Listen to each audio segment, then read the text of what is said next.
In a world where expertise and experience often reign supreme, one unexpected moment turned everything upside down, and it all began at Technova.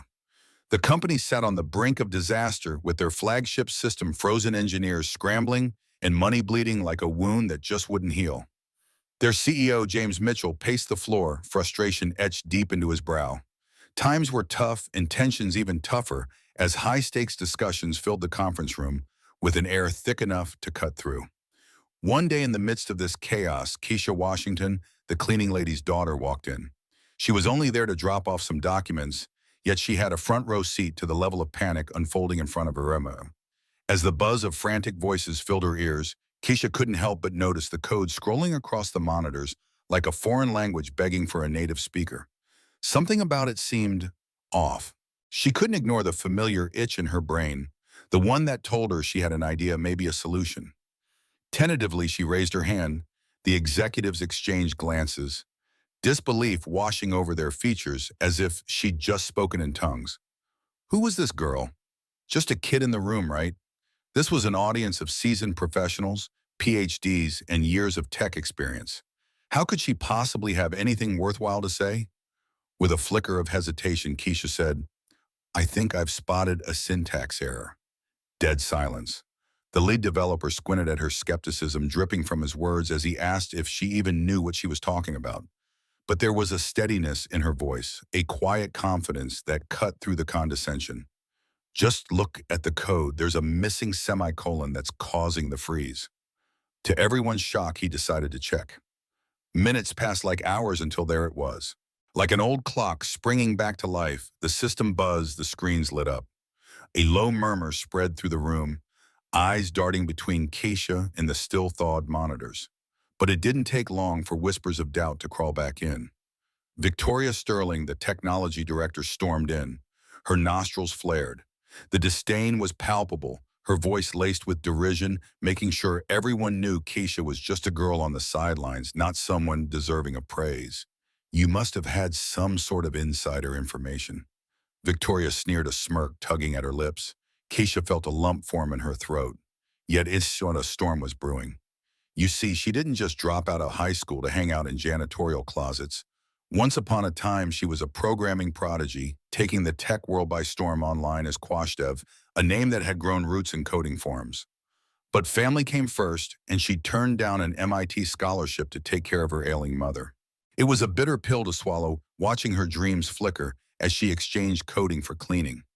That day was just the tip of the iceberg. Over the weeks, Keisha's name spread through Technova, but her confidence began to drown under an ocean of suspicion. Every meeting she attended left her feeling smaller, belittled her accomplishments reduced to lucky guesses. Each snide remark from Victoria echoed in her ears, just a cleaning lady's daughter. But the truth was, Keisha was no stranger to adversity. Determined to carve out her identity and find her voice, she kept honing her skills in secrecy. It was during one of those quiet nights poring over code and algorithms that she stumbled upon something alarming: documents that exposed Victoria's unethical plans tied to layoffs and incentive schemes. In a twist of fate, Keisha crossed paths with Alex Chun, the lead developer's son. He was aware of the undercurrents in the company. He was smart, resourceful, so they teamed up. Along with Priya, a forensic data analyst who could uncover the secrets hidden deep in the data, they set to work. They found stacks of evidence revealing not only intellectual theft, how Victoria was taking credit for Keisha's work, but also systemic discrimination against minority employees. The day of the presentation arrived and tension buzzed in the air. Victoria was poised, ready to unveil her brilliant solution to save Technova, unaware of the storm brewing right under her nose. Keisha stood at the edge of the room, heart hammering in her chest, teetering between fear and exhilaration, wondering if today would be the day she embraced her identity for good. As the lights dimmed and Victoria began her pitch, Keisha's hands trembled, but she steadied her breath and stepped forward. "Excuse me, Victoria, but that solution you're presenting, that's mine." Gasps echoed through the room as she laid down the evidence before a stunned audience. Stats and figures lined up like soldiers ready for battle. "This inequity," she continued, "is rooted in a culture that chooses to overlook talent simply based on credentials, not values." The room erupted. Victoria's composure shattered like glass. The evidence was undeniable, and the mounting pressure on her was relentless as the walls of her fabricated reality crumbled. The backlash against her was swift. Legal consequences loomed as she watched her career spiral into chaos, taking Robert Hayes down with her in the process. Meanwhile, Keisha emerged from the ashes, rising to a role she never thought possible, Director of Innovation and Technology Ethics. She didn't just want to change Technova, she sought to reshape the industry's standards, ushering in a new era where evaluations weren't based on traditional backgrounds, but the sheer power of talent. Kesha also founded a mentoring initiative for marginalized youth in tech-shifting narratives and breaking cycles. With every success, she'd go back to moments of self-doubt and bullying, transforming those memories into fuel for the fire.